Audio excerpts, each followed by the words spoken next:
Bienvenue à une autre capsule sur l'histoire des Oscars. Aujourd'hui, moi et Jade, on s'intéresse à la catégorie meilleure direction artistique.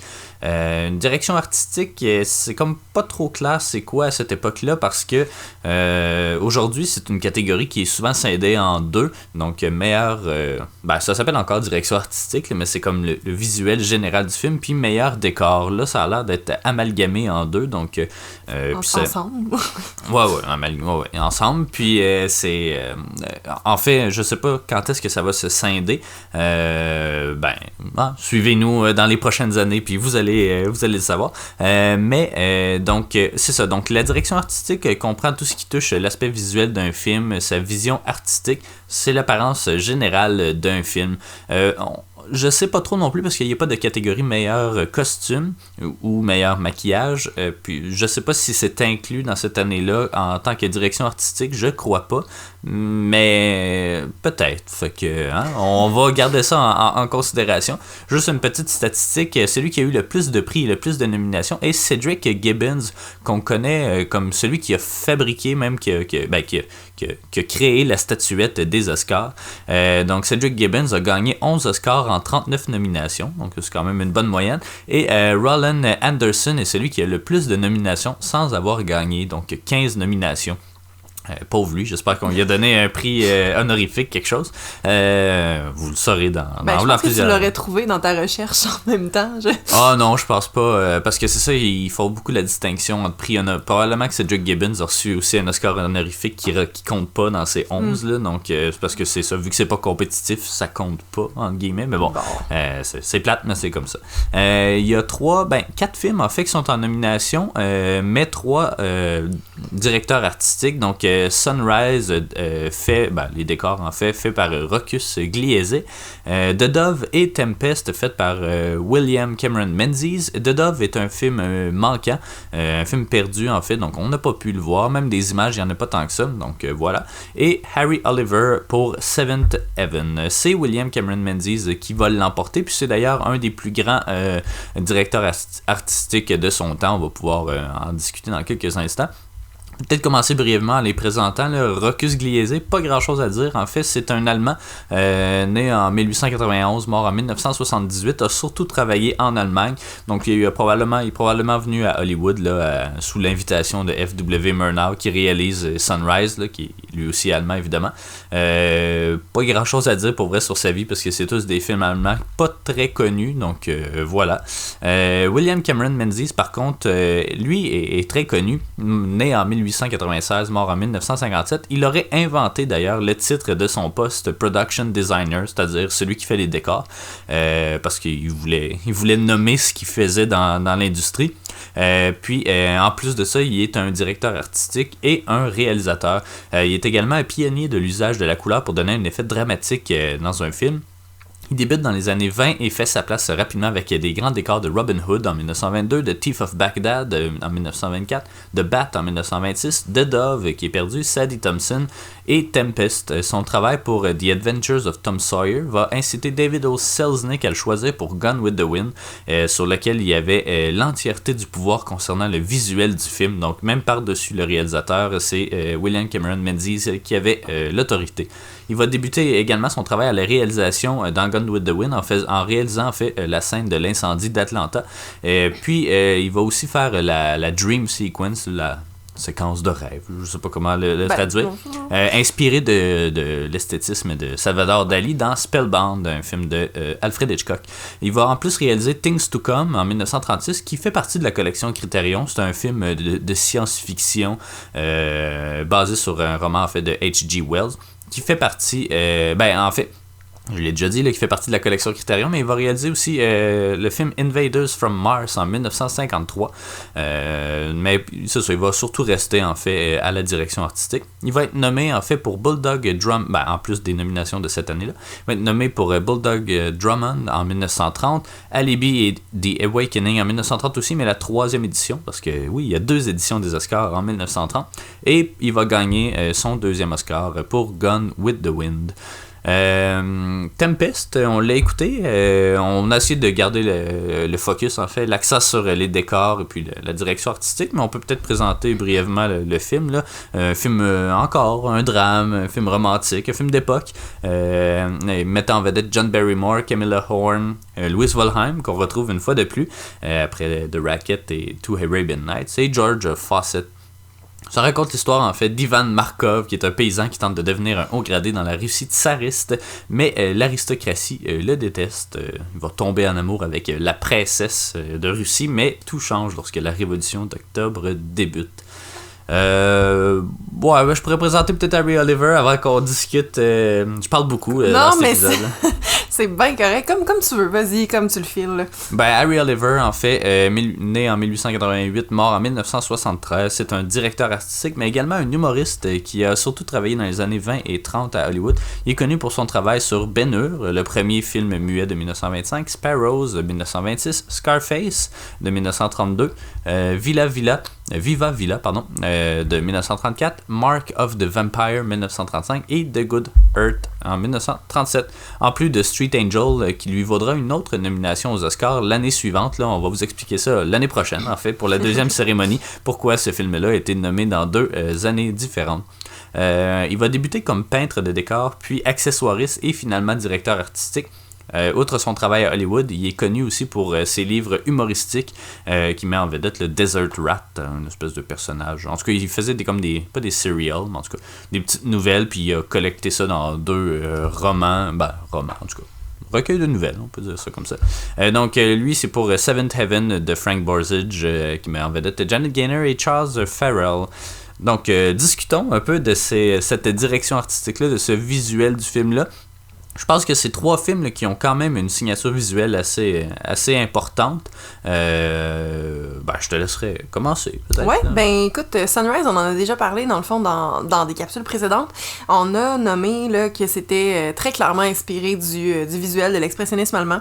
J'avais dit là, explicitement le moment où il essaie de... En fait, il veut tuer sa femme, puis là, il y a comme la prise de conscience sur son visage, puis on le voit vraiment pas en contre-plongée, parce qu'on n'est pas du point de vue de sa femme, mais on le voit vraiment grand, il y a de l'ombre, il y a son manteau, il ressemble à un vampire, on est quasiment dans le Nosferatu, là, ça fait peur, faut se le dire. Puis c'est des décors qui avaient été créés de marais aussi, puis tout ça. Puis il y a quand même une caverne à un moment donné. Il y a quand même plusieurs éléments. Il y a toutes les manèges à ce qu'on devine être Coney Island dans le fond là. Puis c'est quand même un film. Bon, je l'ai dit là que je vois pas vraiment tous les éloges qu'on lui donne, mais il y a des mérites quand même au niveau de sa signature visuelle. Sinon, mais tu sais, j'ai rien de plus tant que ça. C'est ça, tu sais, il y a les gros décors, la ville, plutôt que de tourner dans une ville, tout simplement, on a créé une ville dans le studio. Puis c'est ça, évidemment, ça n'a pas été un film très commercial, Sunrise, donc il a fallu rentabiliser la création de ces décors-là, qu'on dit qu'ils ont coûté 200 000 $ à l'époque, ce qui est quand même considérable. Même chose pour le marais, effectivement, là, des décors avec de l'eau, c'est toujours un peu plus complexe à faire. Sinon, tu sais, la chaumière, c'est une chaumière. C'est pas grand-chose, mais il y a, disons, 3 lieux principaux, puis ils sont effectivement très, très angoissants. Là, c'est quand même assez efficace, mais c'est ça. Je pense que c'est peut-être le runner-up, disons, de cette catégorie-là, parce que c'était magnifique là, comme film. C'est un film qui repose beaucoup, justement, sur son visuel, donc c'est important que les décors soient efficaces. Ben, c'est ça, mais sinon, par contre, Tempest, tu sais, je l'avais déjà mentionné, je pense pas l'avoir dit dans une des capsules, mais tu sais, on jase souvent, toi puis moi, hein, dans la vie en général. Fait que, Tempest, en fait, pas de Tempest, parce qu'il existe The Tempest qui est comme une pièce de Shakespeare, puis il y a sur IMDb, là, il y a ça comme à chaque 10 ans, là, à peu près. Mais bon, Tempest qui me fait penser beaucoup à, mettons, Le Dictateur de Charlie Chaplin. Tu sais, au niveau des décors, en fait, on est dans une espèce de palais avec des pièces haute, comme ça se peut pas, puis j'aime ça, l'espèce d'esthétique Sissi, là, tu sais, puis j'ai reparlé aussi de Sissi quand on le regardait hier. Puis c'est des grandes pièces, des hautes portes, des lits à baldaquin, des salles de bal super vastes. Tu sais, c'est des portes là qui sont comme plus grandes que nous, un peu comme dans Marie-Antoinette ou dans n'importe quel palais représenté dans un film. Puis je pense que le visuel est assez clair là, explicitement. Mais c'est ça, j'aime ça, moi ça. Je trouve ça vraiment le fun des que la poignée t'arrive comme au-dessus de la tête, là. J'aime ça vraiment beaucoup, puis il y en a partout dans ce film-là. Après, ben c'est sûr qu'on est dans une espèce d'aristocratie, tu sais, les costumes, là, on s'est dit qu'on allait le mettre dedans, mais on sait pas trop, ben, mais... Si effectivement il était pris en compte, probablement qu'il y avait un avantage par rapport aux deux autres films, que c'était des costumes... ben, plus normaux, là, oui, c'est ça, qui est de la vie de tous les jours, mais ici, on est dans un peu... Mais le film fait aussi penser beaucoup à The Last Command, là, dans la thématique, c'est à peu près la même affaire, puis c'est... Je sais pas, il y avait quelque chose de charmant là-dedans. On adhère facilement à cet univers-là qui nous est présenté. Puis moi, j'ai vraiment aimé ça. Puis tu sais, au final, c'est lui qui l'a gagné.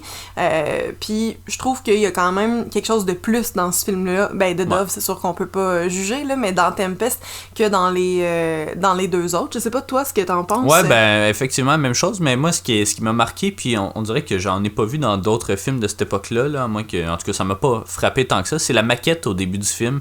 Où la caméra là, survole, il me semble que c'est un palais ou en tout cas une ville quelconque. Je pense que c'est le palais, effectivement. Ben, c'est le palais du père de la princesse, ouais. Puis le père de princesse, ça doit être le roi. Ça. Mais oui, non, mais... oui, non, c'est correct, mais c'est ça, tu sais, la maquette, on le sait, ça va être utilisé jusque dans les années 90, même début 2000. À cette heure, on préfère le CGI, mais...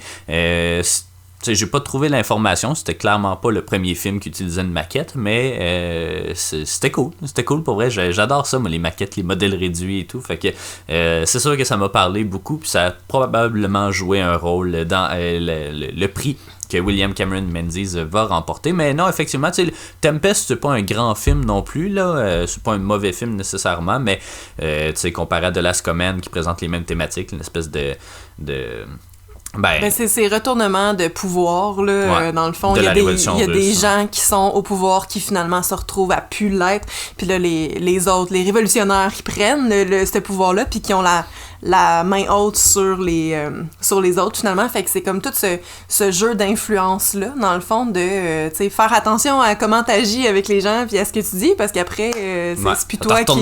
C'est ça, exact. Donc, c'est pas mal semblable là, au niveau des thématiques. Non, mais c'est correct, mais effectivement, c'est ça, c'est un film relativement oubliable, Tempest, mais quand même immortalisé avec cette nomination-là. Puis on terminerait peut-être avec Seventh Heaven, parce qu'il y a quand même, c'est le film qui a eu le plus de nominations cette année-là, c'est celui qui en a remporté le plus aussi.